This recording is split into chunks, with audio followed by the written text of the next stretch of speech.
जी अस्सलाम वालेकुम। कैफ 6 आज के लेक्चर का आगाज़ करते हैं। लेक्चर में 76। आज के लेक्चर में दो प्रैक्टिस क्वेश्चन डिस्कस करने हैं। एक वैसे कल वाला था डबल क्राउन वाला, उसमें कोई एडजस्टमेंट कह रहे थे आप प्रॉब्लम है, हो गई थी वो डिस्कस। चलिए बहरहाल डबल क्राउन वाला क्वेश्चन डिस्कस करना है और फिर इसके बाद नेक्स्ट स्मार्ट लिमिटेड वाला क्वेश्चन डिस्कस करना है। पहले डबल क्राउन, इसमें कोई स्पेसिफिक एडजस्टमेंट पूछना चाह रहे हैं या डिस्कस करवा दूँ? सारा डिस्कस करवा दूँ। चलिए साथ साथ कोई कैलकुलेशन भी अगर आपने कोई क्वेश्चन किया हुआ या ऑलरेडी चेक करते रहिएगा।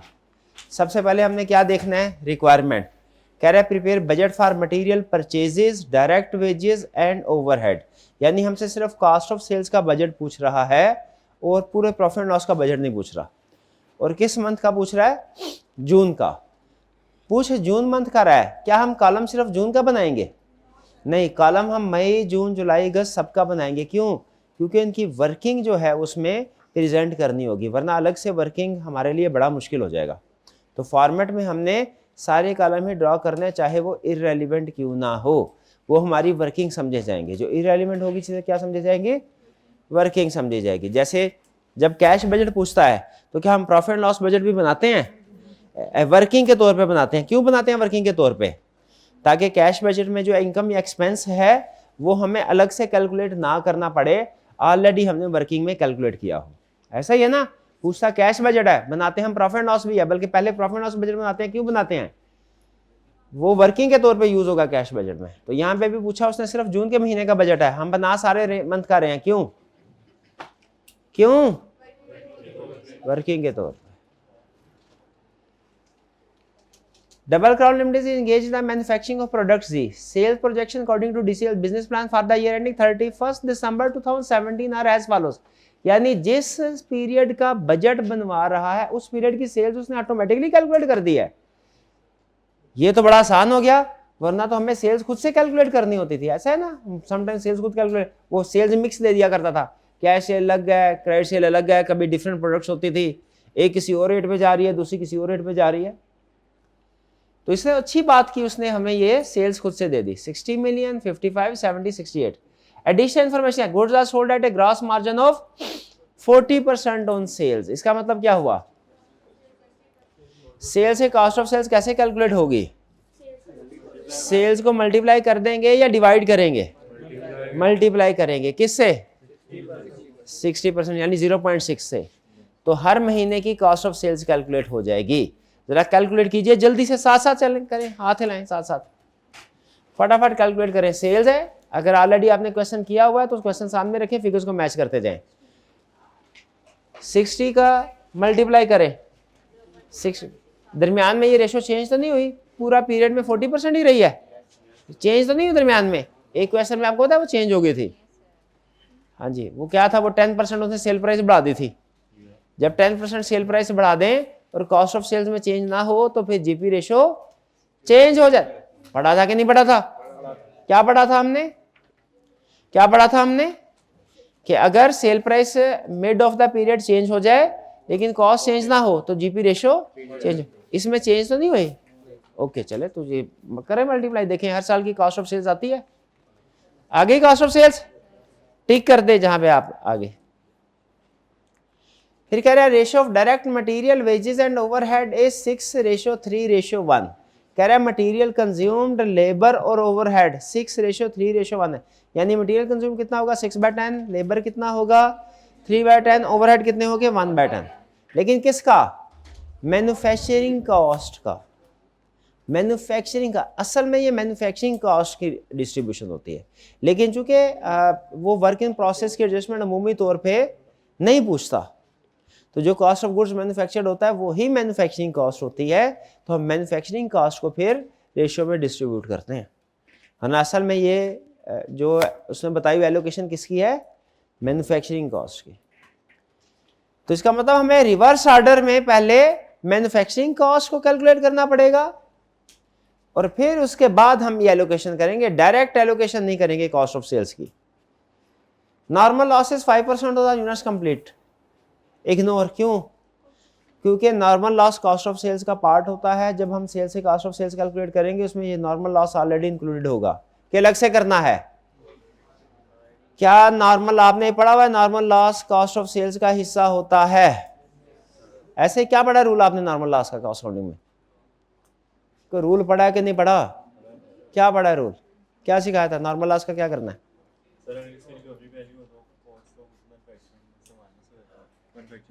और अगर कोई रिकवरी वैल्यू ना हो तो कुछ भी नहीं, ये कॉस्ट का हिस्सा पार्ट बनता है normal loss.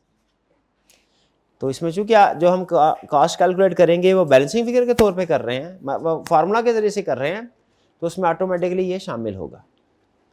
4, inventory levels maintained by DCL are as under. Inventory level जी है, डायरेक्ट मटेरियल का है, फिनिश गुड का है। क्या करेंगे? वर्किंग प्रोसेस का जिक्र नहीं किया, इसका मतलब वो क्या हो गया? 0 0। फिनिश गुड का है क्या? 50% of next month budgeted sale. इसको आपने लिखा हुआ है 50% of next month budgeted sales. इसको आपने पढ़ना क्या है? 50% of next month budgeted cost of sales. Cost of sales का 50% आपका क्लोजिंग स्टॉक हो, यानी इस महीने का क्लोजिंग स्टॉक क्या होगा? इस महीने का क्लोजिंग स्टॉक क्या होगा? क्या होगा इस महीने का क्लोजिंग स्टॉक? नेक्स्ट मंथ की कॉस्ट ऑफ सेल्स का 50%। अच्छा, क्या हो अगर इसमें से मैं नेक्स्ट का लफ्ज उड़ा दूं? नेक्स्ट का लफ्ज उड़ा दूं मैं, फिर क्या होगा? यहाँ करंट मंथ जाहिर है, नेक्स्ट मंथ लिखा तो नेक्स्ट मंथ, नेक्स्ट मंथ नहीं लिखा तो उसका मतलब है करंट मंथ का क्लोजिंग स्टॉक, करंट मंथ की कॉस्ट ऑफ सेल्स का 50%। लेकिन यहाँ पे नेक्स्ट लिखा है नेक्स्ट। ये बजटिंग में आपको छोटे छोटे अल्फाज है जो अमूमी इंग्लिश में हम ऐसे ही यूज कर लेते हैं, लेकिन बजटिंग में उनका सिग्निफिकेंट इम्पैक्ट होता है। ये अल्फाज नोट कर रहे हैं? पर मंथ था, पर एनम वाला था, और कौन सा? ईच था, और कौन सा था? कुछ नहीं पता। चले कोई नहीं, ये नेक्स्ट वाला भी इसमें ऐड कर ले। नेक्स्ट मंथ है या सिर्फ मंथ लिखा हो। तो ये फिनिश गुड का स्टॉक आ गया, फिनिश गुड का हर महीने का स्टॉक आ गया, क्लोजिंग तो ओपनिंग भी आ गया। ये ऐसा ही है, ओपनिंग क्लोजिंग को रिवर्स करेंगे, कॉस्ट ऑफ गुड्स मैन्युफैक्चर्ड आ जाएगी। Cost of goods manufactured working process nil है, तो कॉस्ट ऑफ गुड्स मैन्युफैक्चर्ड भी क्या हो जाएगा? मैन्युफैक्चरिंग का। मैन्युफैक्चरिंग कॉस्ट की डिस्ट्रीब्यूशन कर देनी है 6:3:1 में। ठीक है, कैलकुलेशन की है किसी स्टूडेंट ने? 6:3:1 पे पहुंच गया कि नहीं पहुंचे?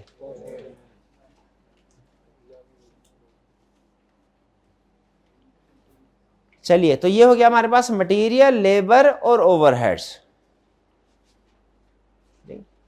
अब ये मटेरियल कंज्यूम्ड है कि मटेरियल परचेजेज है?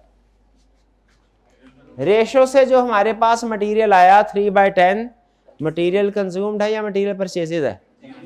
Material consumed. इससे मटेरियल परचेजेज कैसे निकलेगा मेरे भाई? इससे मटेरियल परचेज कैसे निकलेगा प्यारे भाई? आप बताएं, आप बताएं। हाँ जी, हाँ जी, आप बताएं। नहीं, पीछे वाले भाई, रिवर्स पर कैसे?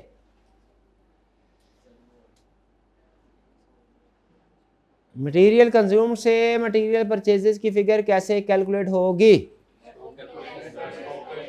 स्टॉक कैलकुलेट करेंगे रॉ मटेरियल का। रॉ मटेरियल के स्टॉक की पॉलिसी क्या है? Next month budgeted consumption. Next month का जितना भी रॉ मटेरियल कंज्यूम्ड है वो इस साल का क्लोजिंग स्टॉक होगा। ठीक है, तो क्लोजिंग स्टॉक कैलकुलेट हो गया। नेक्स्ट मंथ की कॉस्ट ऑफ सेल्स नहीं, मटेरियल कंज्यूम्ड, क्योंकि मटेरियल है वो हमारा क्लोजिंग स्टॉक से ओपनिंग स्टॉक आ गया, बैलेंसिंग फिगर परचेजेस आ जाएगी। परचेजेस की फिर पेमेंट कैसे होगी? 10% सेम, 90% नेक्स्ट मंथ। डन।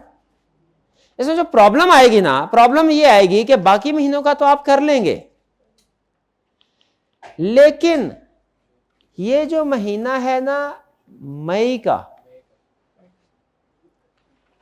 इसमें प्रॉब्लम आएगी। इसमें क्या मई के महीने में अगर फर्ज करें हम पूरा बजट बना रहे हैं, मई के महीने में अप्रैल की कोई अमाउंट आ रही होगी, अप्रैल की परचेज का 90% मई में पे हो रहा होगा। बताइए एग्री करते हैं कि नहीं?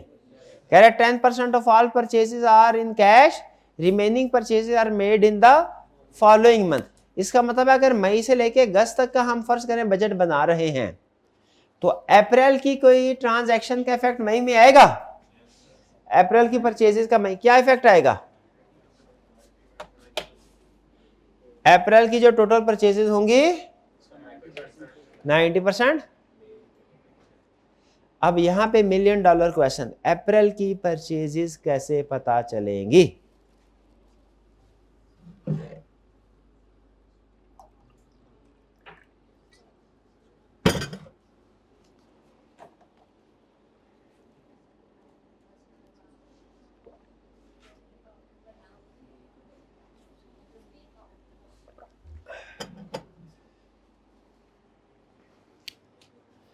आप जब इसका शेड्यूल बनाएंगे आपको पता चलेगा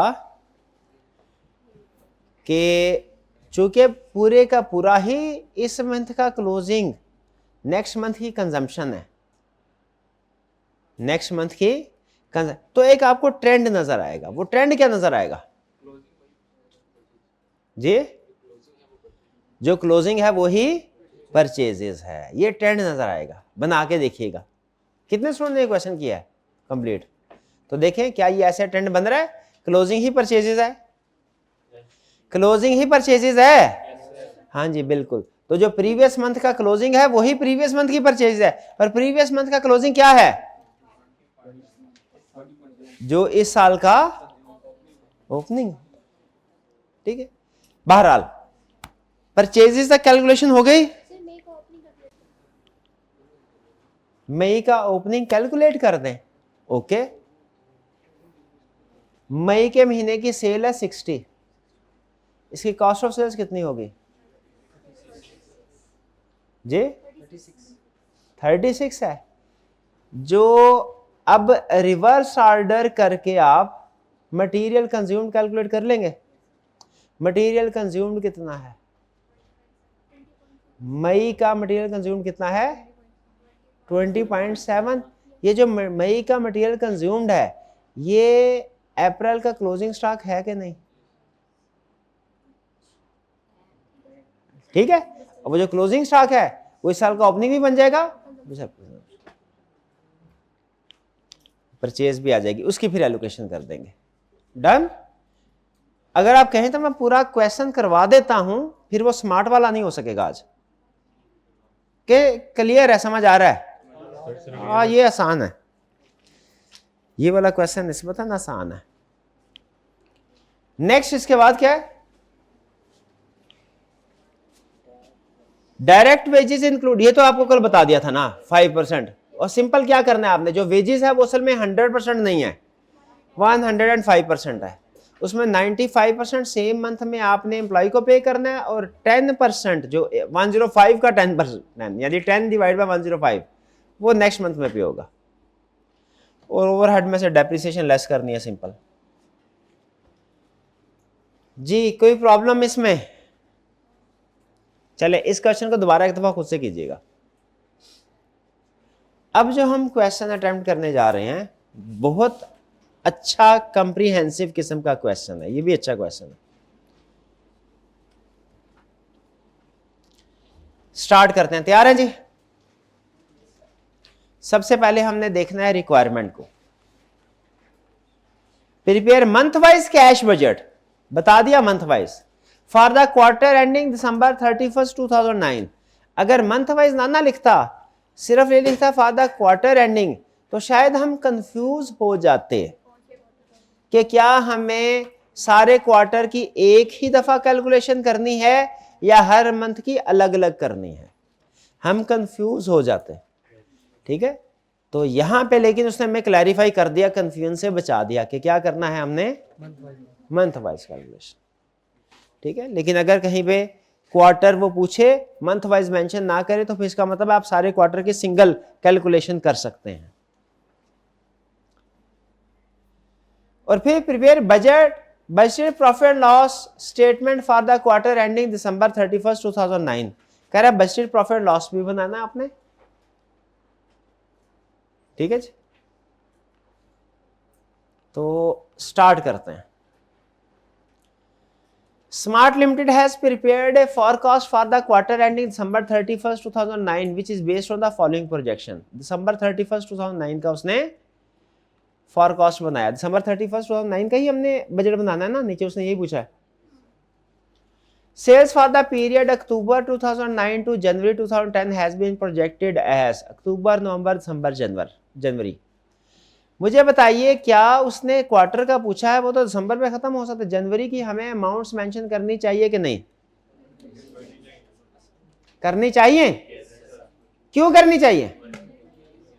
सम टाइम ऐसा होता है, पूछ रहा होता है हमारे पास 3 महीने, 6, 7, 8 मंथ या 7, 8, 9 मंथ. हम 9th का अगर 10 का डाटा हो वो भी लिखते हैं, और 6 में 5 का डाटा अगर हो 5th वो भी लिखते हैं. क्यों? बाद वाले मंथ का और प्रीवियस वाले मंथ का डाटा क्यों लिखते हैं? क्योंकि हमें इतने क्वेश्चन करके ये एक्सपीरियंस हो गया है कि सम टाइम नेक्स्ट मंथ का डाटा हमारे इस साल को इफेक्ट करता है. जैसे नेक्स्ट मंथ की कॉस्ट ऑफ सेल्स, उससे हम इस साल का क्लोजिंग स्टॉक, इस महीने का क्लोजिंग स्टॉक कैलकुलेट करते हैं. इसीलिए मैं आपसे ये कहता हूं कि अगर नेक्स्ट मंथ का डाटा दिया हुआ है उसका भी कॉलम बनाएं. क्यों कहता हूं ये? क्योंकि नेक्स्ट मंथ की सेल से नेक्स्ट मंथ की कॉस्ट ऑफ सेल से इस क्लोजिंग स्टॉक इस महीने का निकलता होता है, तो वो आपके लिए आसान हो जाएगा. अच्छा चले, एंड में एक एक्स्ट्रा अगर दिया है वो तो लिखना है. स्टार्ट में अगर प्रीवियस मंथ दिया हुआ है तो वो क्यों? क्योंकि बाज़ औक़ात पिछले मंथ का भी डाटा इस मंथ को इफेक्ट करता है. सुभान अल्लाह, सुभान अल्लाह. यही सोच रहा था.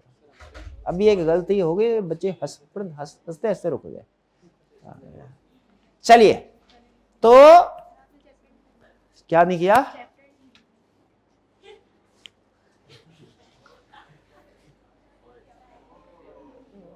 अच्छा, यकीन 10 ये कर ले सवाल पहले. कल पिला दी थी, आज सेटअप हो गई है.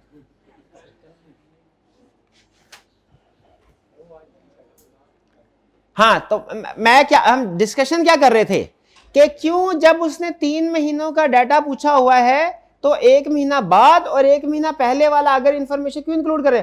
क्योंकि बाद के मंथ का डाटा इस मंथ में यूज हो सकता है. जैसे नेक्स्ट मंथ की सेल से नेक्स्ट मंथ की कॉस्ट ऑफ सेल्स, उससे इस महीने का क्लोजिंग स्टॉक कैलकुलेट होता है. और स्टार्ट में क्यों जरूरी है? क्योंकि प्रीवियस मंथ का डाटा हमारे इस मंथ को अफेक्ट कर सकता है. जैसे रिकवरी पॉलिसी या पेमेंट पॉलिसी, वो पिछले साल की सेल्स की हो सकता है कुछ कलेक्शन इस साल या इस महीने में आ रही हो. पिछले महीने के क्रेडिट परचेजेस की कुछ फिगर हो सकता है हमारे नेक्स्ट मंथ में आ रही हो. तो अमूमी तौर पे जो पेमेंट और कलेक्शन होती है ना, वो अगले 2-3 मंथ में चलती है, और जो स्टॉक होता है वो नेक्स्ट मंथ की फिगर को सामने रख के मेंटेन किया जाता है पॉलिसी के मुताबिक. इसीलिए मैंने आपको क्या रिकमेंड किया है, रीजन बता दी क्या, कि चाहे वो 3 मंथ का डाटा आपसे पूछे, क्वेश्चन में अगर इंफॉर्मेशन दी हुई ना एक अगले मंथ और प्रीवियस मंथ की, उसका भी कॉलम ड्रा करना है. तो यहां पे अक्टूबर, नवंबर, दिसंबर, जनवरी का कॉलम ड्रा करेंगे, या उसने पूछा सिर्फ 3 का, अक्टूबर, नवंबर, दिसंबर, जनवरी भी करेंगे? क्यों करेंगे? ओके, आगे चलते हैं. Cash sale is 20% of the total sales. Total sales का 20% तो कैश सेल आ जाएगा. Company earns a gross profit at 20% of sales. Company क्या करती है? अर्न करती है gross profit at 20% of sales. ये क्या बताया उसने? किस काम आएगा ये जीपी रेशियो बताइए, कॉस्ट ऑफ सेल जैसे कैलकुलेट होगी. It intends to increase sale price by 10% from November 1st 2009. However, since there would be no corresponding increase in purchase price, the gross profit percentage is projected to increase. Effect of increase in sale price has been incorporated in the above figure. वो कह रहा है GP ratio है हमारी कितने? 20%. लेकिन ये change हो जाएगी नवंबर में जाके. नवंबर से पहले क्या रेशियो है? 20 डिवाइडेड बाय 100, यानी नवंबर से पहले हमारी कॉस्ट ऑफ सेल्स है 80 डिवाइडेड बाय 100, ऐसा ही है. नवंबर से पहले कॉस्ट ऑफ सेल्स क्या है? नवंबर और नवंबर के बाद क्या हो जाएगी? 80 डिवाइडेड बाय 110। अब 110 कैसे आ गया? सेल प्राइस बढ़ी है, ऊपर कॉस्ट नीचे सेल प्राइस, यही होती है ना। सेल प्राइस बढ़ी तो भाई कॉस्ट क्यों नहीं बढ़ी? उसने बता दिया।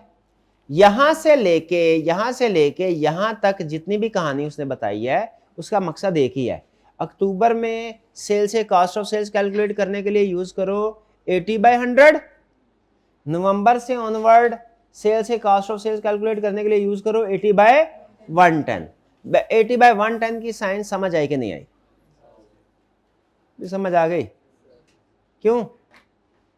क्योंकि सेल प्राइस बढ़ी है। नहीं क्यों, इसके पूछिए समझ क्यों आई है, नहीं पूछ रहा। इसलिए कि ये बढ़ाया क्यों है सिर्फ क्योंकि सेल प्राइस बढ़ रही है और कॉस्ट नहीं बढ़। आगे चलते हैं। ऑल डेट, अच्छा कैश सेल इज 20%, ये तो आपको पता है, सेल्स दी हुई है।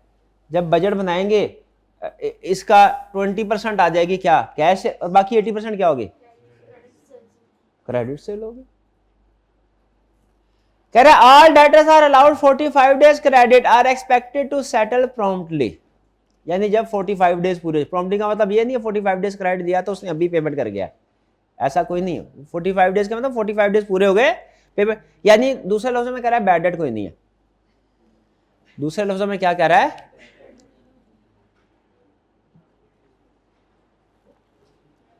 अब इसका फर्क क्या पड़ेगा? अब ये साइंस है, सारे क्वेश्चन से बड़ी साइंस। जब उसने 45 डे, हमारे जन में पता क्या आता है? सिंपल 45 डेज का क्रेडिट है ना। अब गलत सोच बता रहा हूं, गलत। तो जो जनवरी के महीने की सेल है उसके 45 डेज होंगे फरवरी में। जनवरी के 30, फरवरी के 15, 45। जनवरी की कलेक्शन होगी फरवरी में, फरवरी की कलेक्शन होगी मार्च में, मार्च की कलेक्शन होगी मई। ऐसे सोचते हैं।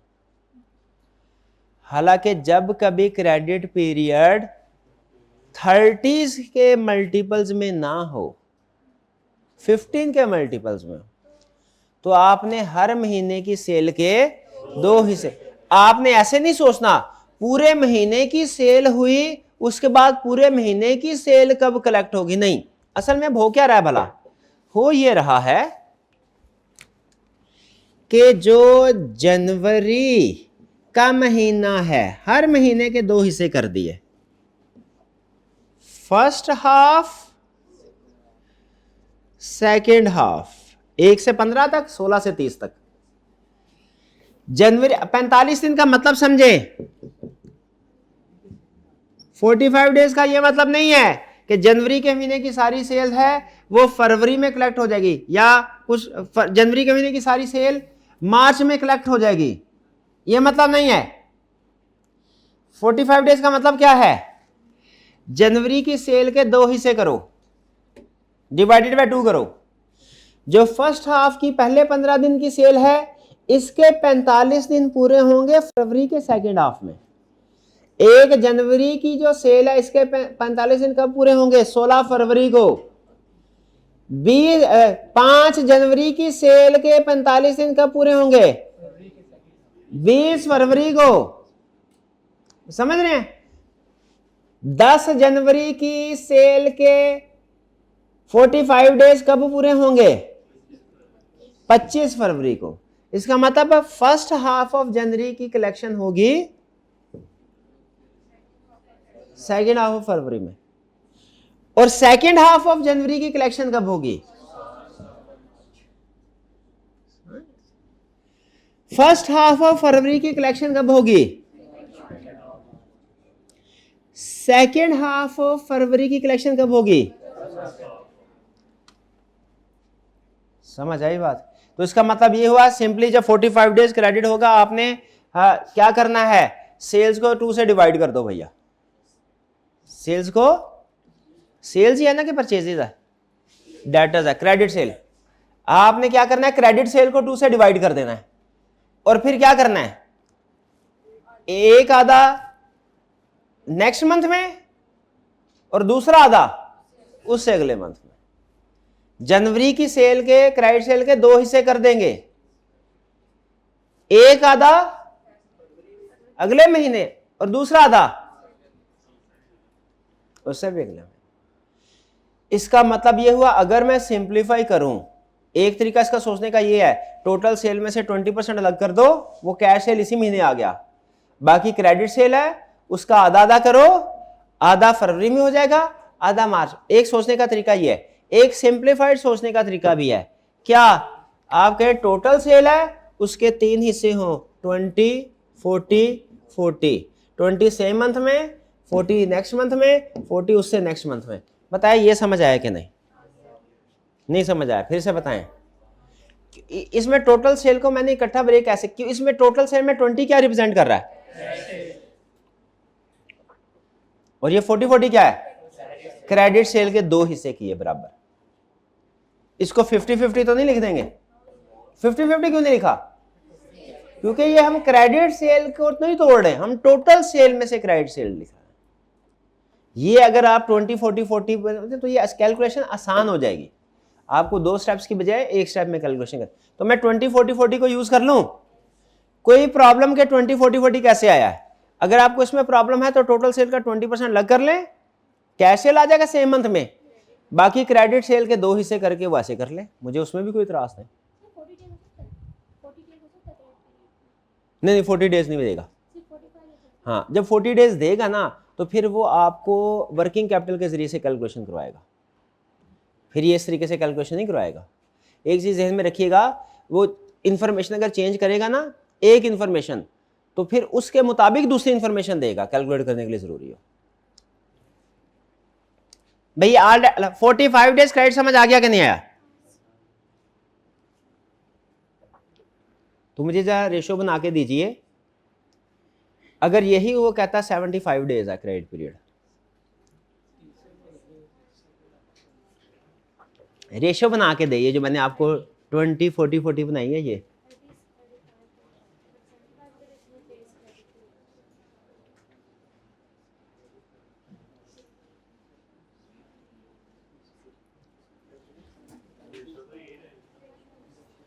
ये आप डिसाइड करें रेशो यही रहेगी कि चेंज हो जाएगी?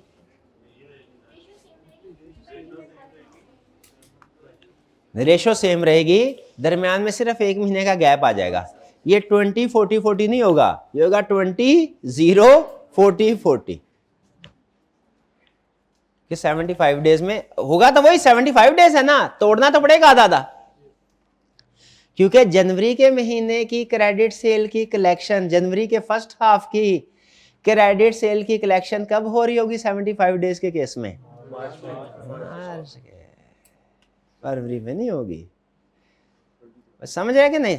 लेकिन बहरहाल ये तो मैंने वैसे ही एक्स्ट्रा आपसे क्वेश्चन पूछ लिया। फिलहाल मुझे 20-40-40 समझ, ये बताए सही सच बताना है, 20-40-40 समझ आ गई? 45 डेज की साइंस समझ आ गई? नहीं आई समझ? ओके, सच बता भाई, सच बता। Smart Limited follows policy of maintaining stock equal to projected sale of the next month. लिखा प्रोजेक्टेड सेल है, पढ़ना क्या है हमने? प्रोजेक्टेड कॉस्ट, जितनी अगले महीने की कॉस्ट ऑफ सेल्स होगी उसका closing stock. All creditors are paid in the month following delivery. 10% of all purchases are cash purchases. क्या कह रहा है? जितनी टोटल परचेजेस होंगी 10%। रेशो क्या बनेगी इसकी? 10-90। जिस महीने की भी टोटल परचेजेस आई उसका 10% इसी महीने, ठीक है जी। Marketing expenses for October are estimated at 3 lakh. 50% of these expenses are fixed whereas remaining amount varies in line with the value of sales. All expenses are paid in the month in which they are incurred. Same month में payment करते रहते हैं। 50 यानी 1.5 lakh fix है, 1.5 lakh variable है। Fix तो हर महीने fix रहेगा 1.5 लाख, वेरिएबल चेंज होता रहेगा। कैसे? हम कहेंगे अब देखें, अक्टूबर के महीने का जो वेरिएबल एक्सपेंस है वो कितना है?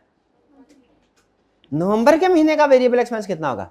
सुने, अक्टूबर के महीने का वेरिएबल एक्सपेंस डिवाइडेड बाय अक्टूबर की सेल मल्टीप्लाइड बाय नवंबर की सेल। ये क्या होगा? नवंबर का वेरिएबल एक्सपेंस। दिसंबर का वेरिएबल एक्सपेंस क्या होगा? अक्टूबर के महीने का वेरिएबल एक्सपेंस डिवाइडेड बाय अक्टूबर के महीने की सेल्स मल्टीप्लाइड बाय दिसंबर की सेल्स। जनवरी का क्या होगा?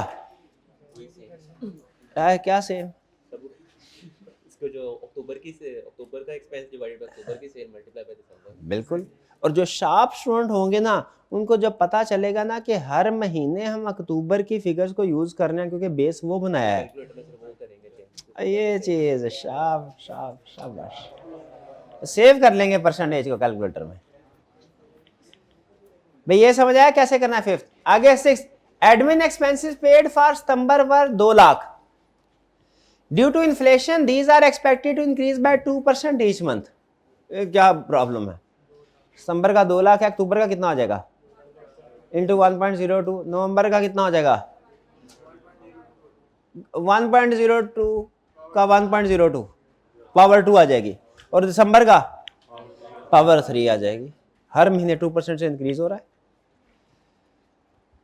सबसे आसान शायद यही एडजस्टमेंट, नहीं सबसे आसान वो फिक्स्ड वाली एडजस्टमेंट थी। फिक्स्ड सेलिंग एक्सपेंस, पिछला जो एक्सपेंस था ना, मार्केटिंग एक्सपेंस फिक्स्ड, तो सेम ही आ जाती थी, उसमें मल्टीप्लाई भी नहीं करते थे।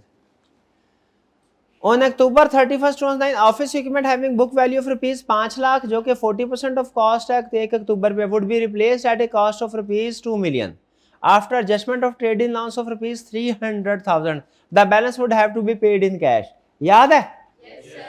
क्या याद आया? ये एडजस्टमेंट ने की हुई है, डिस्पोजल अकाउंट बनाया होगा ना, तब भी आपसे नहीं बन पाया था, आज भी नहीं बन पाएगा। आज बन पाएगा? नहीं, बना के दिखाया वर्किंग में। चले अभी चैलेंज चलें अभी साथ बनाएंगे, फिर मैं भी बनाऊंगा आप भी बनाएंगे, देखते हैं पहले कौन बनाता है। Opening balances on 1 October 1 are projected as under. Cash and bank का ओपनिंग बैलेंस क्यों चाहिए?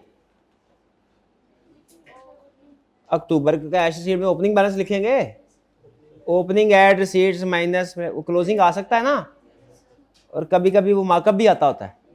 मार्कअप का कैलकुलेशन याद है? ट्रेड डेटर्स रिलेटेड टू सितंबर। ये क्या बेवकूफ है, सितंबर के ट्रेड डेटर्स हमें क्यों दे दिए उसने?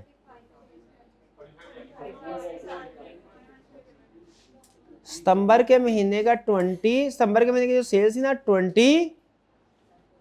40 था। इसका मतलब है कैश सेल तो निकल गई, ये सितंबर के महीने की सेल है। इसमें सारे का सारा अक्टूबर में आएगा कि आधा अक्टूबर आधा नवंबर? कैसे पता चला? क्योंकि रेशियो 20-40-40 बनती है। सितंबर के महीने की जो टोटल सेल होगी उसका 20% सितंबर में ही कलेक्ट हो गया होगा। अक्टूबर में अब कितना कलेक्ट होना है? 40, और नवंबर में कितना होना है? 40, यानी आधा आधा। तो इसका आधा हिस्सा 56 का कलेक्ट होगा अक्टूबर में, और आधा कब होगा? नवंबर में। और उसी तरह मेरा ख्याल है अगस्त का भी इसी तरह आधा आधा होगा। क्यों नहीं होगा?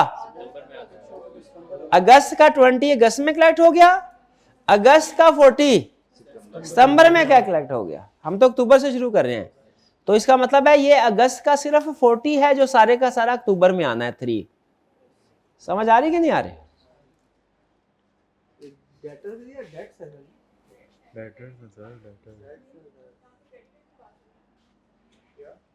क्या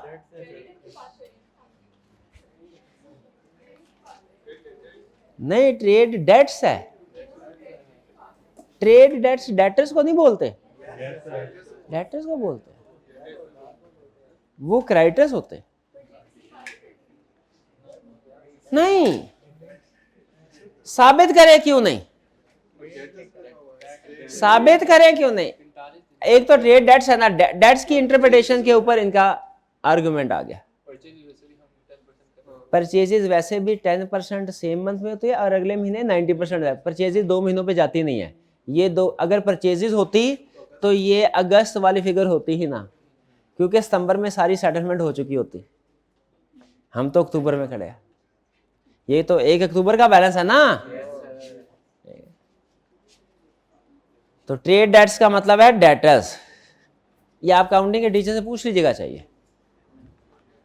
fix asset at cost 20% are fully depreciated. Prepare month wise cash budget. तैयार हैं जी? करें शुरू।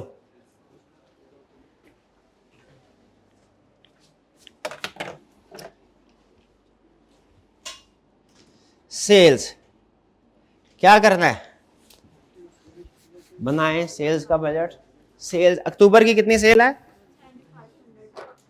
7 मिलियंस में करना है, किसने 1000 में करना है? मैं 1000 में कर ले मेरा बेहतर। हाँ जी लग रहा है। अक्टूबर की सेल कितनी? 7500।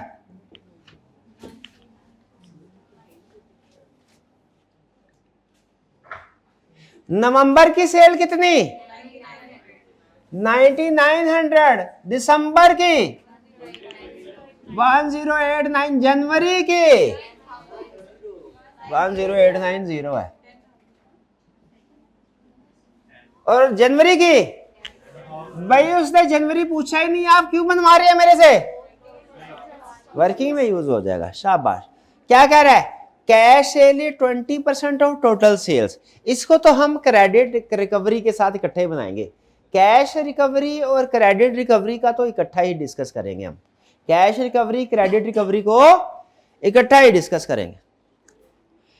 द कंपनी अर्न्स ने GP ratio at 20% of sale, और बाद में वो बढ़ के क्या हो गई? 8। हाँ पहले कॉस्ट ऑफ सेल्स थी 80/100, बाद में क्या हो गई? 80/110। तो इसका मतलब है अक्टूबर की कॉस्ट ऑफ सेल्स कितनी है? अक्टूबर की कॉस्ट ऑफ सेल्स ये आएगी 7500 मल्टीप्लाइड बाय 80/10। लेकिन ये क्या आएगी? 9900 multiply by 80 divided by 110 and so on. तो जरा बताइए कॉस्ट ऑफ सेल्स कितनी आई? 6000। 6000 इसकी 7200 7920 7273। Check point. क्या ये कॉस्ट ऑफ सेल्स कैसे कैलकुलेट हुई सबको क्लियर है? पक्का? आगे चले। All debtors are collected 45 days credit are expected to settle promptly. इसकी क्या रेशियो निकली 45 डेज की? 45 डेज से क्या मैंने सोचा कि जनवरी के महीने की सारी कलेक्शन होगी, फरवरी के 30 दिन गए और मार्च में होगी। 45 डेज का ये मतलब है? क्या मतलब है? अरे भाई बता क्या मतलब है? नेक्स्ट मंथ में होगी ना? ये मतलब जनवरी की अक्टूबर की होगी वो नवंबर में होगी। ये हाल है। और भाईजान 45 डेज का मतलब आपने 2 हिस्से करने हैं। फर्स्ट हाफ ऑफ जनवरी की collection second half of February में होगी, ऐसे सोचना है। पूरे महीने की सेल को इकट्ठा करके 45 दिन नहीं गिनने, आधा करके पहले हाफ की 45 दिन अलग गिनने हैं, सेकेंड हाफ के 45 दिन अलग गिनने हैं। ये बात क्यों नहीं समझ आ रही? आ गई है सर जी, वो मैं कहीं और पहुंचे हुए थे। अच्छा फिर ठीक है। चलिए तो इसका मतलब हमारी रेशियो क्या बनी? 20-40-40। ऐसा ही है। अब मुझे बताइए जो अक्टूबर की सेल है उसकी कितनी कलेक्शन अक्टूबर में होगी? अक्टूबर की सेल है उसकी कितनी कलेक्शन अक्टूबर में होगी, कितनी नवंबर में होगी, कितनी दिसंबर में होगी? बोले कितनी है? कैलकुलेट करें कितनी होगी? 75 20 1500 1500 हो गई। 1500 हो गई कलेक्शन। अक्टूबर की कलेक्शन अक्टूबर में हुई 20%। अक्टूबर की कलेक्शन नवंबर में हुई 40 यानी उसका 3000। और अक्टूबर की कलेक्शन दिसंबर में हुई 20-40-40। डन? नहीं समझ आई? फिर से नवंबर के महीने की कितनी कलेक्शन नवंबर में होगी? 20% बताएं, बता कितनी है? 1980। अक्टूबर नवंबर के महीने की कितनी कलेक्शन दिसंबर में होगी? 3960।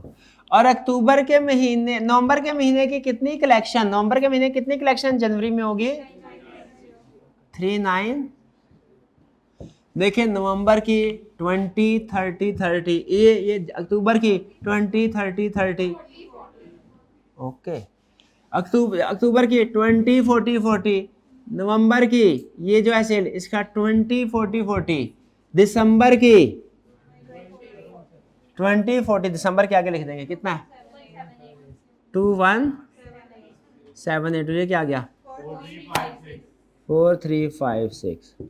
आगे है नहीं, जहाँ होता तो हम वो भी फिट कर देते। वो क्या आता? फरवरी अगर होता तो क्या आता? कोई प्रॉब्लम इसमें? बजटिंग में हो तो जाता है, क्लोजिंग तो हो जाता है, ओपनिंग रह जाता है। मुझे बताइए, अब मैं सोच रहा हूं एक अक्टूबर का इफेक्ट नवंबर में भी जा रहा है, दिसंबर में भी जा रहा है, नवंबर का इफेक्ट दिसंबर में भी जा रहा है, जनवरी में भी जा रहा है। तो इसका मतलब ये हुआ कि अगस्त का इफेक्ट सितंबर में भी आ रहा होगा, अक्टूबर में भी आ रहा होगा। भाई अगस्त की सेल का इफेक्ट सितंबर में भी आ रहा है, अक्टूबर में भी। हम अक्टूबर से शुरू कर रहे हैं, अगस्त की सेल का इफेक्ट अक्टूबर में आ रहा होगा कि नहीं आ रहा होगा? वो किधर है? सोचे, पूछें अपने आप से, क्या आना चाहिए? आना चाहिए। किधर है?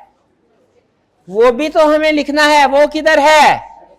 वो ये है, ये है बस 3000। अभी भी पहुंचे हुए हैं आप उधर, 28 कह रहे हैं, 3000। तो इसका मतलब क्या होना चाहिए? अगस्त के महीने की सेल का 40%, यानी जो उसने खुद बता दिया हुआ है, 3000 किधर आना चाहिए? अक्टूबर में 3000। अगस्त के महीने की सेल अक्टूबर में 3000। भाई इस 3000 पे किसी को एतराज हो? इस 3000 में, ये 3000 कहां से आया? हाँ जी, अगस्त के महीने का है। सितंबर के महीने की भी सेल तो हुई होगी। सितंबर की टोटल सेल्स का भी तो 20 40 40 करना है, तो 20% तो उसी महीने सेटल हो गया, सितंबर का सितंबर। बाकी जो सितंबर के एंड पे रिसीवेबल है वो 40 40 है। 40 अक्टूबर में मिलेगा, 40 नवंबर में। वो कितना है? 56। 2800 आधा हुआ। तो सितंबर के एंड पे जो है, सितंबर की सेल का बाकी रिसीवर क्रेडिट सेल है, उसका आधा यानी 2800 अक्टूबर में आएगा और 2800 नवंबर में आएगा। ये 2800 कहां से आया? किसी को कोई प्रॉब्लम? कोई प्रॉब्लम नहीं है। ओके, ये सेल्स की चेक पॉइंट, रिलैक्स होके देख ले कैलकुलेशन कैसे हुई है।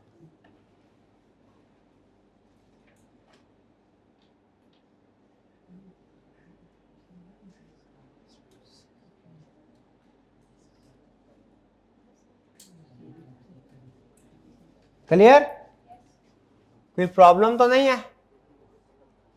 भाई? कोई प्रॉब्लम? कोई प्रॉब्लम नहीं। चलिए आगे चले। अच्छा, अब मैं एक बात सोच रहा हूं,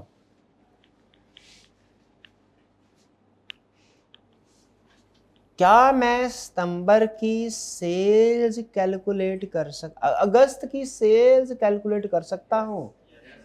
हाँ, मैं अगस्त की सेल कैलकुलेट कर सकता। कैसे? 3000 डिवाइड बाय 0.4, ये क्या आ जाएगा? टोटल सेल आ जाएगी। अगर मैं अगस्त की सेल्स कैलकुलेट कर सकता हूं, मैं अगस्त की कॉस्ट ऑफ सेल्स भी कैलकुलेट कर सकता हूं। वो कैसे? जीपी रेशियो दी हुई है उसने। और अगर मैं कॉस्ट ऑफ सेल्स कैलकुलेट कर सकता हूं, क्लोजिंग स्टॉक भी कैलकुलेट कर सकता। कैसे? स्टॉक पॉलिसी दी, अगर जरूरत पड़ी तो। आगे चलें। यहां तक कैश के 20 40 40 में कोई प्रॉब्लम? चलिए 45 डे वाला किस्सा तो निपटा। अब है third, Smart Limited follows policy of maintaining stocks equal to projected sale of the next month. Next month की प्रोजेक्टेड सेल, यानी अब क्लोजिंग स्टॉक कितना है, क्लोजिंग स्टॉक अक्टूबर का क्लोजिंग स्टॉक कितना है, नवंबर का कॉस्ट ऑफ सेल। उसने तो सेल बोला हुआ है, उसने तो सेल नहीं बोला हुआ, तो प्रोजेक्टेड सेल तो अगले महीने की सेल सेल के बराबर। तो यहां पे तो अगले महीने की 9900 नहीं आना चाहिए, क्यों नहीं आना चाहिए, क्लोजिंग स्टॉक कॉस्ट पे मेंटेन होता है, सेल इन्वेंट्री हमेशा कॉस्ट पे मेंटेन होती है, सेल प्राइस पे नहीं होती। 7200 क्लोजिंग स्टॉक कितना आया, नवंबर का क्लोजिंग स्टॉक कितना आया 7920, दिसंबर का कितना आया, जनवरी का नहीं बताया, छोड़ो जो नहीं बताया छोड़ो, डन। क्लोजिंग स्टॉक तो कैलकुलेट हो जाते हैं बजटिंग में, मसला कहां आता है, ओपनिंग बैलेंसेस का। ओपनिंग बहुत आसान, जो इस महीने का क्लोजिंग, जो इस महीने का क्लोजिंग अगले महीने का ओपनिंग, जो इस महीने का क्लोजिंग अगले महीने का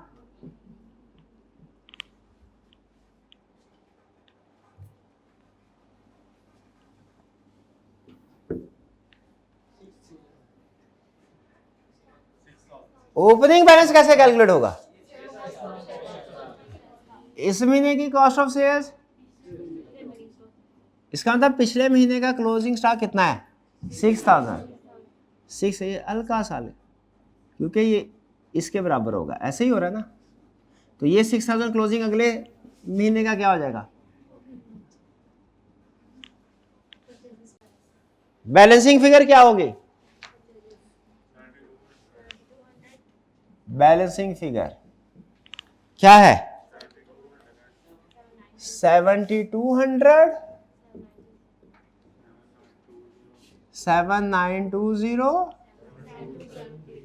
7273 क्वेश्चन मार्क। अच्छा, इसका मतलब हुआ जो क्लोजिंग स्टॉक है वही परचेजेस है, जो क्लोजिंग स्टॉक है वही परचेजेस है। आइडिया, जो क्लोजिंग स्टॉक है वही पर, तो मैं तो सितंबर की परचेजेस भी कैलकुलेट कर सकता हूं। जादू दिखाओ, सितंबर की परचेजेस कितनी है क्या, ये 6000 कहां से आया 6000, जादू साइंस है, ये साइंस है। हाँ जी, ये फार्मूला है, साइंटिफिक फार्मूला इस्तेमाल किया हमने। क्लोजिंग स्टॉक की ये देखिए, यही रेशो निकल रही है ना।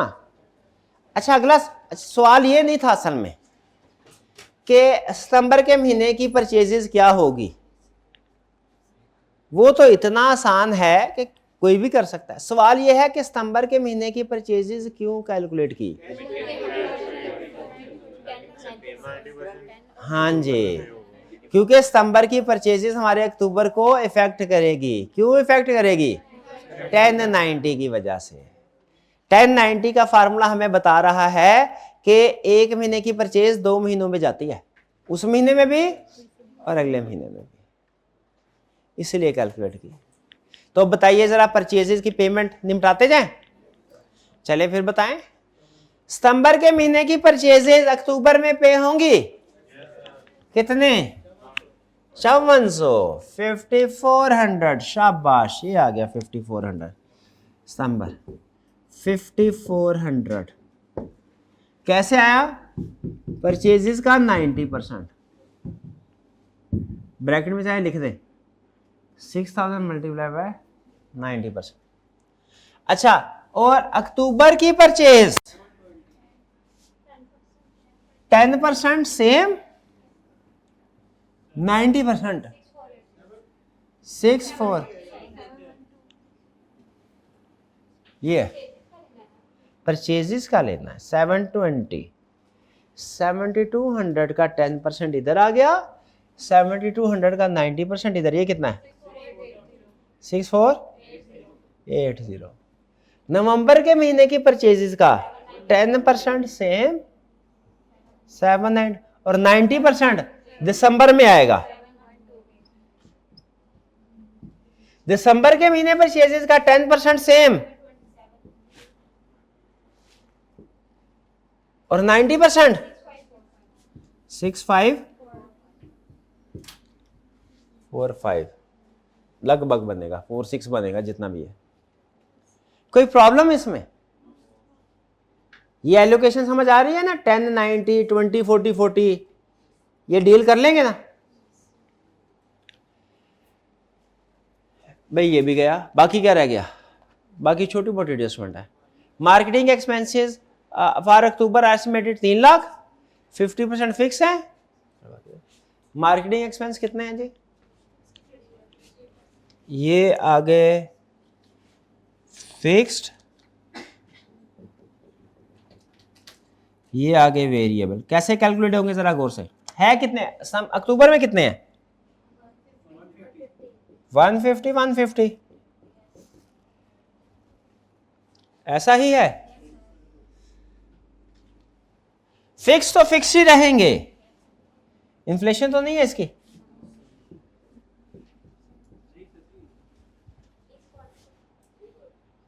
ये मसला हो गया। वेरिएबल कैसे आएंगे? हाँ जी, कैलकुलेट करें, क्योंकि सेल्स की रेशो से चेंज हो गए। अक्टूबर के वेरिएबल 150 डिवाइडेड बाय अक्टूबर की सेल 7500 मल्टीप्लाई बाय नवंबर की सेल 9900, 198। अब दिसंबर के कितने होंगे?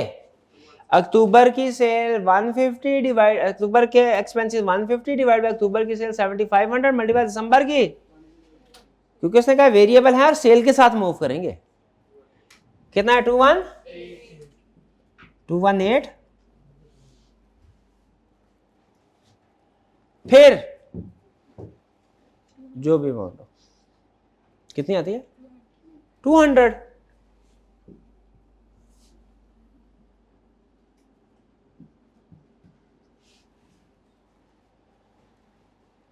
कोई प्रॉब्लम इसमें?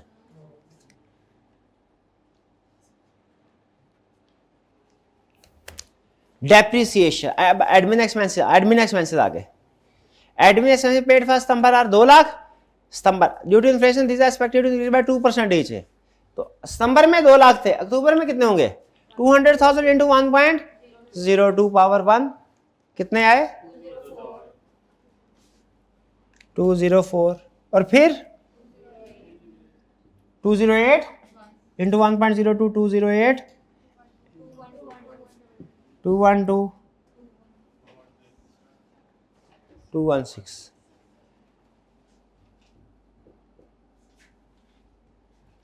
अब है फिक्स एसेट डिस्पोजल अकाउंट। करें कैलकुलेट, देखते हैं पहले कौन करता है। डेप्रिसिएशन भी करनी है, क्योंकि उसने प्रॉफिट एंड लॉस बजट पूछा है, तो उसमें डेप्रिसिएशन नहीं आनी क्या?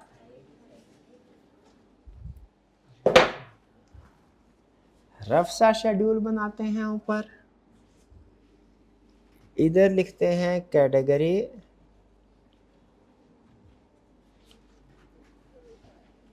इधर आ जाएगा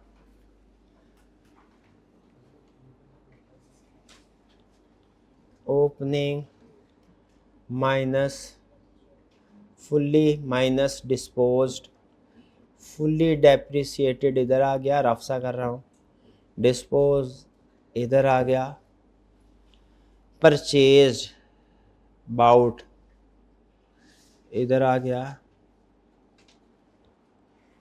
अमाउंट आ जाएगी, रेट आ जाएगा, मंथ्स आ जाएंगे जो मैंने 1/12 2/12 करके लिखने हैं, और इधर आ जाएगी depreciation. Opening minus fully depreciated है, वो ओपनिंग किधर है? रेट तो 15% है स्ट्रेट लाइन का। अच्छा स्ट्रेट लाइन है, charge from date of purchase. Opening कितने हैं 1 अक्टूबर पे, ये आ गया हमारा 8000 और 20% फुली डेप्रिशिएटेड है 1600, 8 2 16, 8000 आ गया हमारा ओपनिंग 8000। इसमें से फुली डेप्रिशिएटेड कितना है 8000 माइनस 1600 फुली डेप्रिशिएटेड, और माइनस जो डिस्पोज किया है उसके कितने 1250 डिस्पोज किया जो उसकी वैल्यू आ गई 1250, फुली डेप्रिशिएटेड की आ गई 1600, रिमेनिंग कितना आ गया 5150। कोई ड्यूरिंग द ईयर एक्वायर भी, हाँ वो डिस्पोजल अकाउंट से जो है, लेकिन इसमें ट्विस्ट पता है क्या खेल गया है, उसने बैलेंस दिया है 1 अक्टूबर का और बना रहा है 31 अक्टूबर पे डिस्पोजल, डिस्पोज करा 31 अक्टूबर पे, हाँ जी। तो इसमें डिस्पोजल अकाउंट भी बनाए। अब ये जो डिस्पोज कर रहा है 1 महीने बाद, यानी 1 अक्टूबर नहीं 31 अक्टूबर पे डिस्पोज, जिस एसेट को डिस्पोज कर रहा है उसकी बुक वैल्यू कितनी है 1250। ये कैसे आई 500, क्योंकि उसने बोला था 40% है बुक वैल्यू, तो इसका मतलब है इसकी कॉस्ट में जाने के लिए 500 डिवाइडेड बाय 0.4, और जो रिमेनिंग है कॉस्ट और बुक वैल्यू का डिफरेंस वो क्यूमुलेटेड डेप्रिसिएशन है। ये कॉस्ट एक्यूमुलेटेड डेप्रिसिएशन 750। क्या कोई मजीद डेप्रिसिएशन आएगी इस 1 महीने की आएगी डेप्रिसिएशन, वो क्या होगी 1250 मल्टीप्लाई बाय 15% मल्टीप्लाई बाय 1/12 16, ये यहां पे आ गया। डिस्पोजल है, रेट 15% है, मंथ 1/12 है, depreciation 16, fully depreciated rate same nil nil, opening minus fully dep minus disposal, ये कितना आ गया रेट 15%, मंथ आए 3 मंथ का है ना, ये कितना कितना आया 193।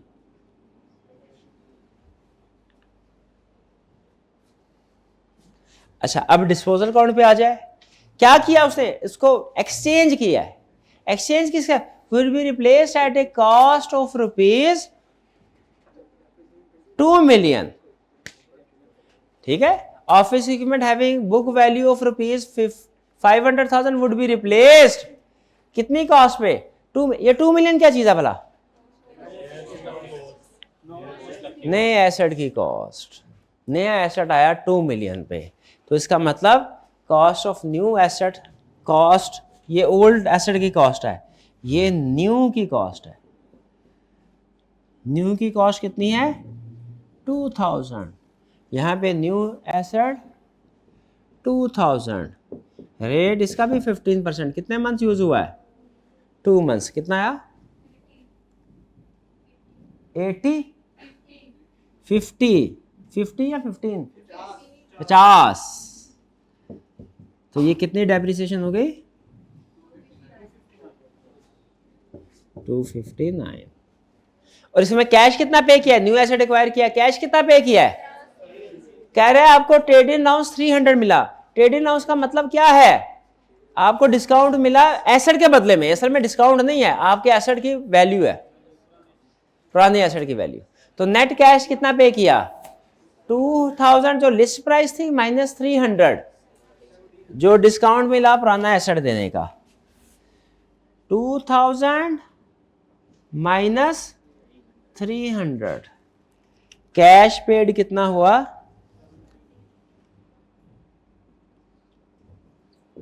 1700 और प्रॉफिट एंड लॉस कितना हुआ बैलेंसिंग फिगर? डेबिट साइड पे है, इसी साइड पे है ना। Profit and loss 184 balancing figure. अब मुझे बताइए ये जो हमने डेप्रिसिएशन की भी वर्किंग की, डिस्पोजल की भी, इसमें कौन कौन सी फिगर किधर जाएगी? 259 की फिगर किधर जाएगी? इसके बाद यहां पे कैश पेड की फिगर किधर जाएगी? कैश पेड में। और ये लॉस है, लॉस है ना, लॉस की फिगर किधर जाएगी? Profit and loss. Asset bought कितना आ गया? 1700। किस महीने में किया था? अक्टूबर में। एसेट बाउट 1700 क्यों? वो एसेट तो 2000 का था। हाँ कैश तो 1700 की है ना, 300 का बाकी थी। क्लियर जी? ये है, बाकी कोई रह गई एडजस्टमेंट?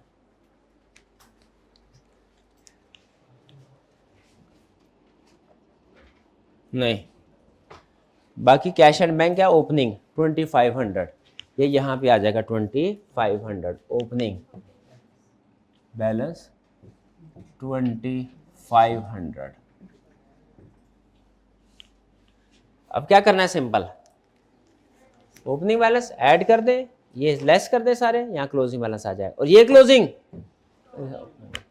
अच्छा अगर उसने कहा था इंटरेस्ट भी कैलकुलेट करना है जो भी बैलेंस हुआ, फिर क्या करते? फिर यहाँ पे ऐड लेस करने के बाद यहाँ पे फाइनल फिगर ना लिखते, जो अमाउंट आती उस पे इंटरेस्ट मल्टीप्लाई करते, वो इंटरेस्ट लिखने के बाद उस आइटम को भी लेस करते, फिर क्लोजिंग बैलेंस आता। यानी एक स्टेप रुक जाते। मार्कअप अगर कैलकुलेट करना आता तो हम ऐड लेस करके फाइनल फिगर लिखने के बजाय एक स्टेप रुक जाते। ये है जी आपका क्वेश्चन, मैच कर लीजिए। हर एडजस्टमेंट हो गई है, टोटल हमने करने नहीं होते, पता है ना आपको, टोटल हमने नहीं कर। लगता है ये सबसे आसान काम है, कर ले भाई कर ले, सबसे आसान काम है, क्वेश्चन पूरा हो जाएगा। नंबर ही नहीं है, करने की क्या जरूरत, ना करें। कोई प्रॉब्लम इसमें? अगर मार्कअप का एडजस्टमेंट है फिर करें, मार्कअप की एडजस्टमेंट नहीं है तो ना, फिर क्या ना करें। ओपनिंग बैलेंस लिख दे सिर्फ उधर, कोई लिखने की जरूरत नहीं। मार्क्स इतने नहीं ना होंगे इस कैलकुलेशन में, आपके 5 मिनट निकल जाने, आप इजी ले रहे हैं इसको। और खुद सोचे है कोई ये नंबर मार्किंग स्कीम देखें, अगर उसमें लिखा हुआ है ओपनिंग क्लोजिंग बैलेंस कैश का लिखने के नंबर हैं तो फिर लिखे, अगर नहीं नंबर दिए हुए ना लिखे। मार्किंग स्कीम देखी है आपने? कितने स्टूडेंट क्वेश्चन करने का मार्किंग स्कीम देखते हैं? ये ले, इसीलिए तो क्लैरिटी नहीं है आपको कि क्या काम करना है क्या नहीं करना। ये मैं अभी जाके भेजता हूँ, पता नहीं क्यों मैं, कोई बात नहीं, ऐसे जिंदगी इतने सुकून से भी नहीं गुजरनी चाहिए हैं। हाँ हाँ, उसमें कुछ ना कुछ टेंशन रहनी चाहिए मुसलसल। चलिए और कोई क्वेश्चन? ये क्लियर? जी जी साहब। प्रॉफिट एंड लॉस हमारा पूरे क्वार्टर का बनेगा, क्योंकि वो फॉर द पीरियड होता है, वो एज ऑन नहीं होता, यहाँ 1 महीने का नहीं, वो पूरे क्वार्टर का। उसने लिखा होगा पूरे क्वार्टर का बनाए, हाँ वो क्वार्टर लिखा होगा दिसंबर। क्लियर? कोई प्रॉब्लम तो नहीं है? क्लोज करते हैं आज का लेक्चर, कल की असाइनमेंट मिल गई आपको। चलिए जी आज का लेक्चर यहाँ खत्म करते हैं हम। अल्लाह हाफिज।